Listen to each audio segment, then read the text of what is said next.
Umar Abdulrahman again, and this is my final speech for the Who Am I Really speech. And as I said, it's like my life is always like stepping onto darkness. I remember in 2010 I was escaping a civil war, and I flew to Syria, and then I get to Syria. I was planning to apply for a refugee status in Syria, and I got to the Damascus airport, and then they let me through. They gave me like an entry visa for 3 months, and I was planning to take a chance of that 3 months and apply for a refugee asylum seeker for at the United Nations offices. And then before I applied to go to apply for a refugee status because of my civil war back home, and I didn't want to go back because I was just running away from there. So before I applied, there is another kind of conflict started in Syria 2010, and then I have to walk 8 mile, not 8 mile, like 8 hours to cross the border between Syria and Lebanon.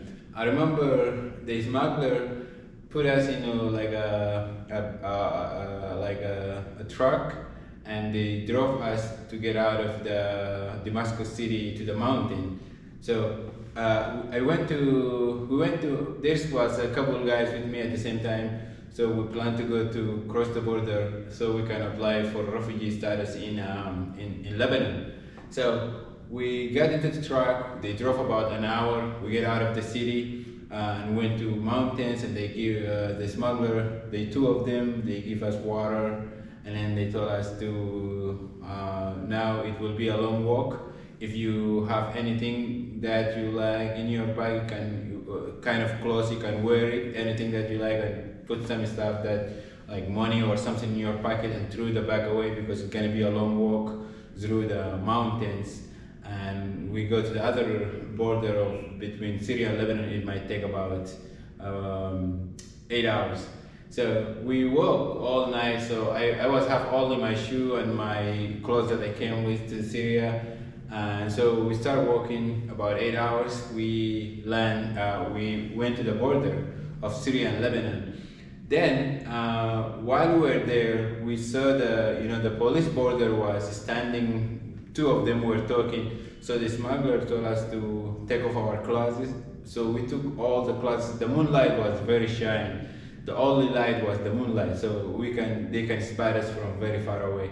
So we took off our clothes and we ducked under the mountain for like about 20 minutes, and they were talking till they moved. And then the smugglers, they have like a van from other side at the border at the Lebanon, across the border on the other side.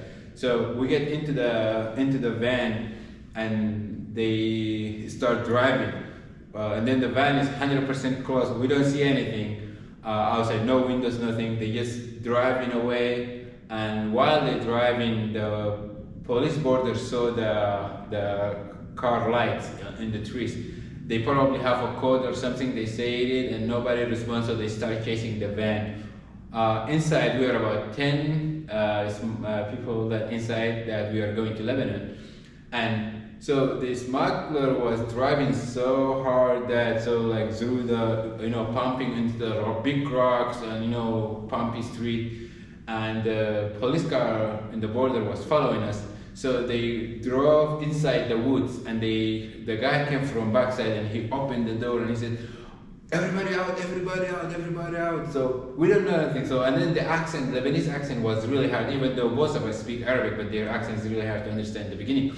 So we dug into the trees, and then they took off with the car, and they would just run. And then we end up into like a construction building. We end up into the construction building, and we try to just sit there safely till they come back. But they never come back till like the sun started rising up. And then the people that were working in that building, they showed up to work. But at the time, we don't understand, just to wait or say something. So we just took off running because we were just running away. We were coming from Syria. We don't have papers, nothing. The passports is always the smuggler, and we just took off running. We are running, going back toward mountain. We were just running like randomly, and then by the time we were running, the smuggler was saying this way in Arabic. So we came back. So he took us back to the mountain, and we stayed on top of the mountain. It was really cold. This was in July of 2010. It was really cold. We were in the mountain, and then that was the morning, and then they stayed all the evening, and tomorrow morning they come back with the pita bread, like Lebanese bread, like very famous in Middle East, like most of the countries around there, they do the same pita bread. And with the canned food like beef or tuna, this kind of stuff. So we eat that, and they said that the street is really bad. We will not be able to take you right now, but we will come back if these things are calm down, because there's a lot of police into the street. We cannot just take you in.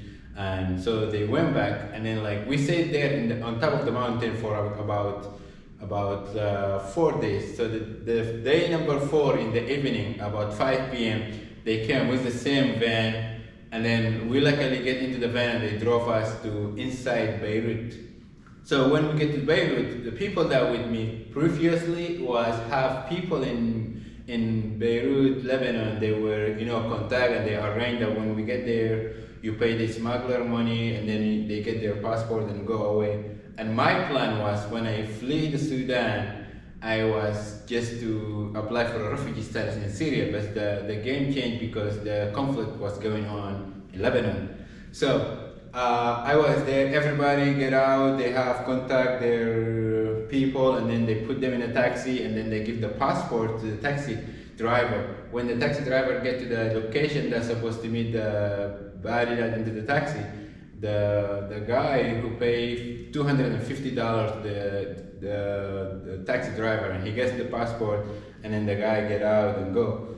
And only me was there, and then the smuggler was asking me, who do you going to, or you have somebody in Lebanon or something? I said like, I don't have anybody, and I also don't have any money to pay you. And he said like, he's very restricted, so he still insists that for me to pay him $250 in order to get my passport. So he took me to his place, and he put me into the basement, and he said, I will find you a job, you work, and then you pay me, I'll give you your passport, you're free to go. So this is like a kind of a long story, but hopefully I'll get the chance to finish this. But this is my final speech, and I hope you like it. And thank you very much for listening. And I will repeat it again, whatever you're going through, just keep pushing.